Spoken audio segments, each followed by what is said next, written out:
अहिल्या का जन्म स्वयं ब्रह्मा के तप से हुआ था। कहा जाता है कि वह इतनी सुंदर थीं कि देवता और आशी भी उनकी प्रशंसा करते नहीं थकते थे। उनके गुणों और सुंदरता को देखकर ब्रह्मा ने निश्चय किया कि उनका विवाह किसी योग्य तपस्वी के साथ ही होना चाहिए। उन्होंने अहिल्या को आर्षि गौतम के पास भेजा, जो अपने तप और ज्ञान के लिए प्रसिद्ध थे।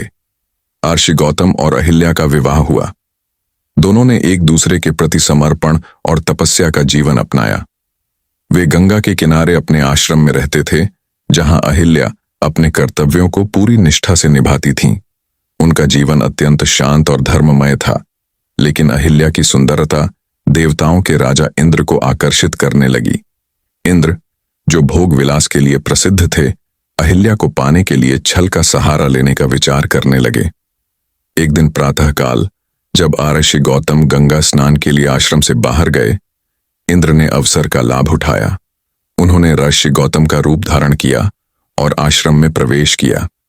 अहिल्या ने यह सोचकर उनका स्वागत किया कि उनके पति लौट आए हैं।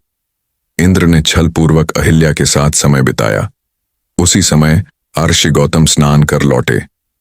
अपनी दिव्य दृष्टि से उन्होंने इंद्र के छल को समझ लिया। उन्होंने देखा कि इंद्र उनके आश्रम से बाहर निकल रहे हैं। ऋषि गौतम का क्रोध अब अपने चरम पर था। उन्होंने इंद्र को पुकारा और कहा, हे देवराज, तुम्हारे इस घिनौने कर्म ने तुम्हारी महिमा को कलंकित कर दिया है। मैं तुम्हें श्राप देता हूं कि तुम्हारा सारा वैभव नष्ट हो जाएगा और तुम संसार में अपमानित होकर जियोगे। इंद्र ऋषि गौतम के श्राप से भयभीत होकर वहां से भाग गए। अब ऋषि ने अहिल्या की ओर देखा। अहिल्या ने तुरंत मुनि के चरणों में गिरकर अपनी निर्दोषता की प्रार्थना की। उन्होंने कहा, मुनिवर, मैं इस छल को नहीं समझ पाई। मैं केवल अपनी निष्ठा से अपने कर्तव्य का पालन कर रही थी। कृपया मुझे क्षमा करें। लेकिन आर्षि गौतम का क्रोध शांत नहीं हुआ। उन्होंने कहा, तुम्हारा यह अज्ञान भी तुम्हारे तप का परिणाम नहीं है। मैं तुम्हें श्राप देता हूं कि तुम शिला बन जाओगी और इस आश्रम में निवास करोगी। तुम केवल तपस्या और प्रायश्चित में लीन रहोगी। हालांकि आर्षि का हृदय कठोर नहीं था। उन्होंने यह भी कहा, त्रेता युग में भगवान विष्णु जब राम के रूप में अवतार लेंगे, तब उनके चरण रंज के स्पर्श से तुम्हारा उद्धार होगा। तब तक तुम प्रतीक्षा करो। अहिल्या शिला बन गई, लेकिन उनकी आत्मा तपस्या में लीन हो गई। समय बीता और त्रेता युग का आगमन हुआ। भगवान विष्णु ने राम के रूप में अवतार लिया। एक दिन राम अपने भाई लक्ष्मण और पत्नी सीता के साथ वनवास के दौरान गौतम आर्षि के आश्रम के पास पहुंचे। आश्रम का वातावरण शांत और पवित्र था, लेकिन वहां एक पत्थर की शिला देखकर राम ठिठक गए। उन्होंने अपनी दिव्य दृष्टि से देखा कि यह कोई साधारण शिला नहीं है।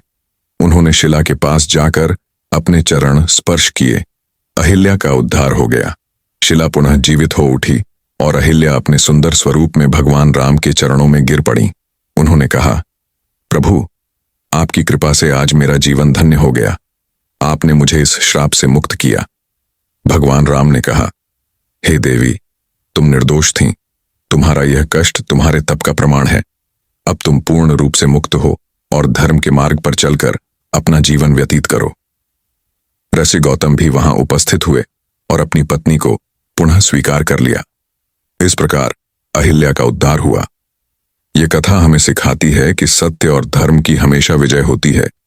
नारी का सम्मान और उनकी मर्यादा की रक्षा सबसे बड़ा धर्म है।